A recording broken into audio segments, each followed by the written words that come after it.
so after iRobot, let's kind of go back to kind of what gets us here. So after iRobot, it looks like you worked at NASA in the Jet Propulsion Lab. No, that was earlier than iRobot. I actually did a drone startup company called Sci-Fi Works, and we were making persistent drones that fly 24/7. The trick, because I always believe in cheating, the trick was to connect them with a tether to the ground. So we were supplying tether and communication, power and communications through a very, very small microfilament tether, very, very thin. So it didn't have a lot of weight. And we could fly them up to 400 feet.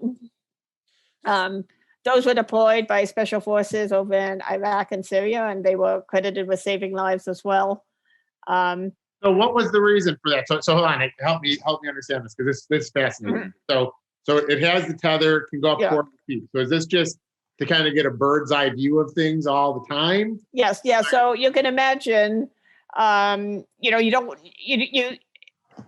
unless the robot's doing it fully autonomously, you don't have, you've got your eyes on the situation, right? You don't have time to, go and fly a robot. So you have that persistent operation of the robot. A small drone, they only last like 40 minutes, an hour max, sending them up.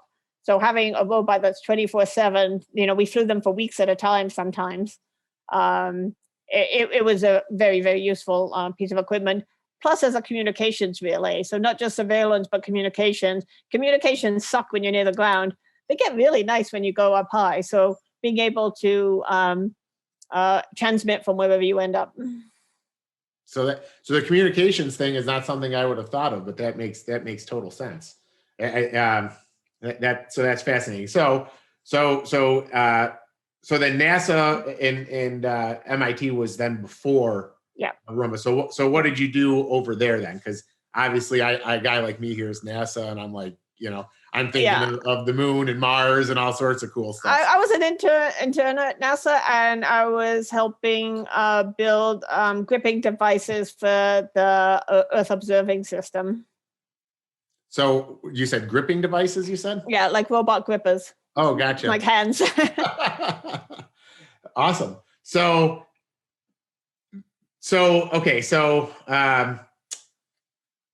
what are some of your biggest takeaways then from that experience? Like, making the robot grippers at NASA and then doing the drones, are there any takeaways obviously you said it was an it would have been a very different but as exciting life.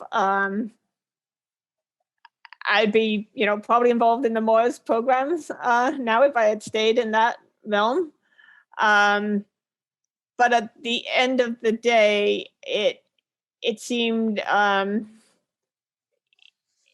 to make robotics real, there had to be companies that were, taking that virtuous cycle of profits invested into more technology to really make the robot revolution happen. So I decided the entrepreneurial rather than government research was more for me.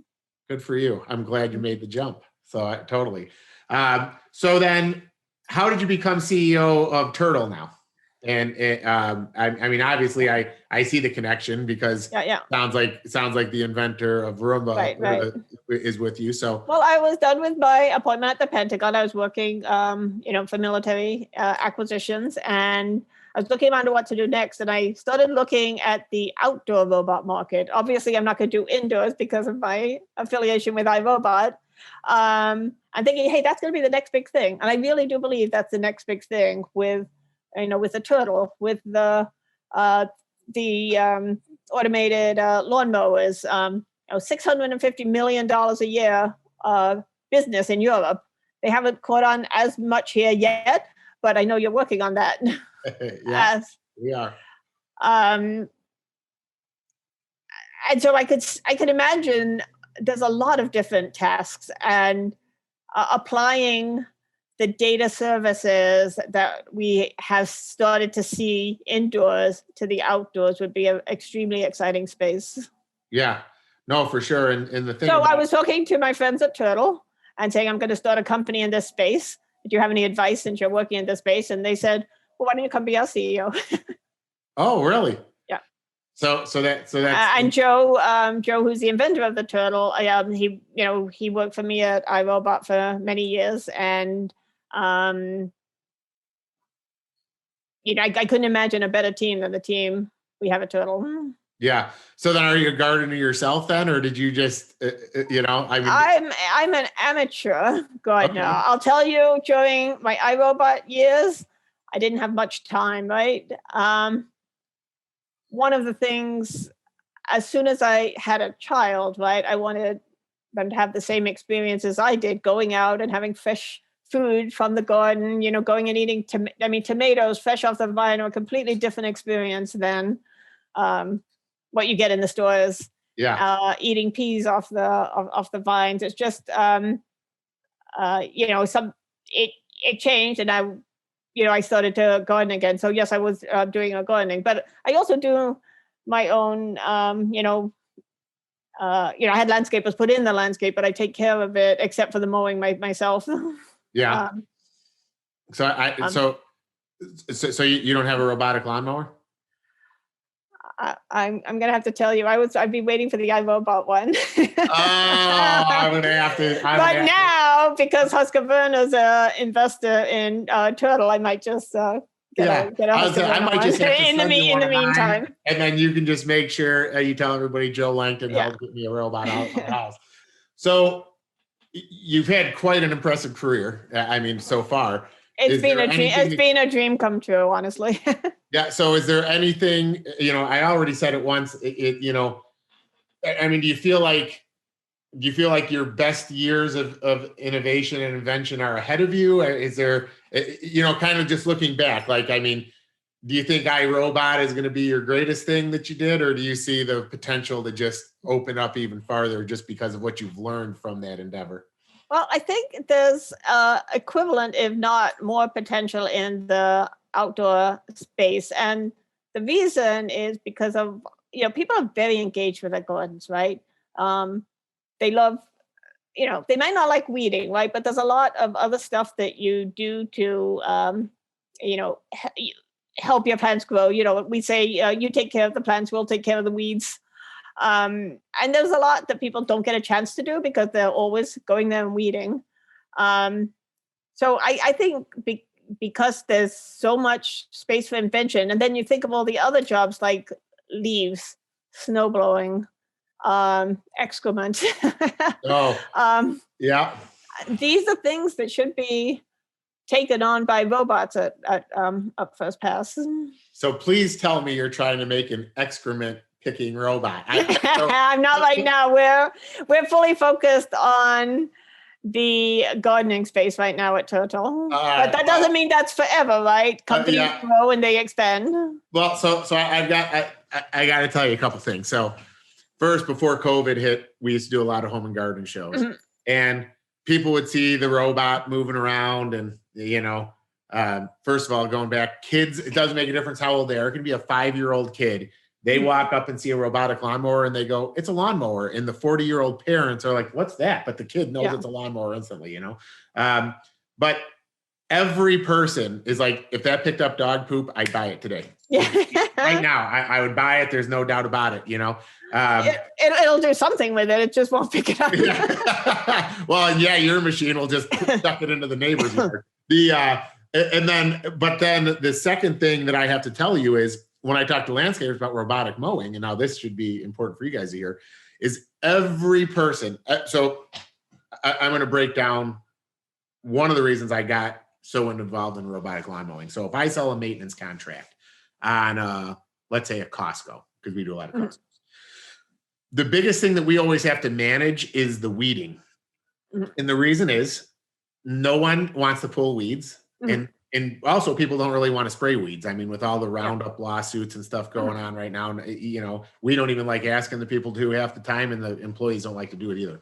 So what happens, though, the easiest task that landscapers perform in the maintenance world is cutting the grass, right?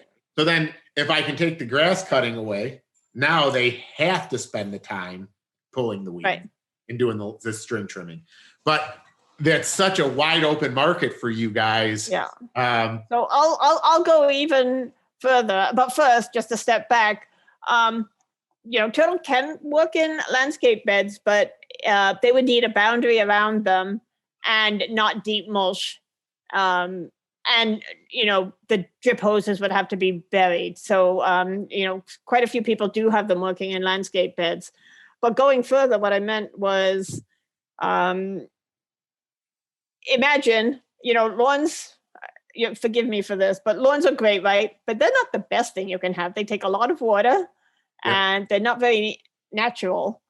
But if you could have native shrubbery, if you could have vegetables, if you could have berries in your landscape, one of the things that keeps people from having that instead of a lawn is the maintenance. Because as you just said, lawns are easy compared to the rest. But with these guys and where we're going to go with it, I can imagine making it so it's much more common to have a landscape of bushes and flowers, because the maintenance will be much less. And I think that's going to be a big help to the environment. No, so I totally agree with you 100%, because we get people, as landscapers in the design build side, we'll either put in these perennial gardens or even install gardens for people. And 3 or 4 years later, we're back ripping them out because they're like, oh my gosh, I never realized how much work that was going to be to keep those up. Just put grass back. But imagine as we automate the whole thing and work with landscapers like yourself, so we can build a system for them where if somebody builds it to be robot friendly, then it will work, right? So we can imagine working with people to put in something that's maintenance friendly, and then you just have this, and you don't have to touch it all season. You just put it in, and it's doing the job. Yes. So you just brought up something. I mean, you think you had the sheet for me, but yeah, working with people on these to make robot friendly places. I've been talking to engineers and architects, landscape robot and environmentally friendly. I believe they go together. I believe so too. And I'll tell them, it's like even working with some of these big retailers I work with now, like I tell them, like, when you have your architects, when they develop a new building, to not put grass in the middle of the islands, because you have all these places that have these 150 square foot islands, and they put grass in them, and grass doesn't want to grow right in there anyways, And I tell them, just make that like a perennial bed or whatever, and then just put your green spaces close to the building. We can put the robots there, and then like even your units, you could do a depressed curb line. So instead of it being mounted up in the curb, do a depressed curb line just a couple inches, and now the little weeding robot just moves around the curb line, holds it in, and even a border of plants to hold it in would work, right? Yeah, true. Yeah. So anyways, no, I totally agree. And working together, I've been telling everybody with this robotic revolution, as I always call it, is that it's the partners that kind of align and start to work together in the beginning are going to be the most successful, because it's going to take all of us to make it work right. Exactly.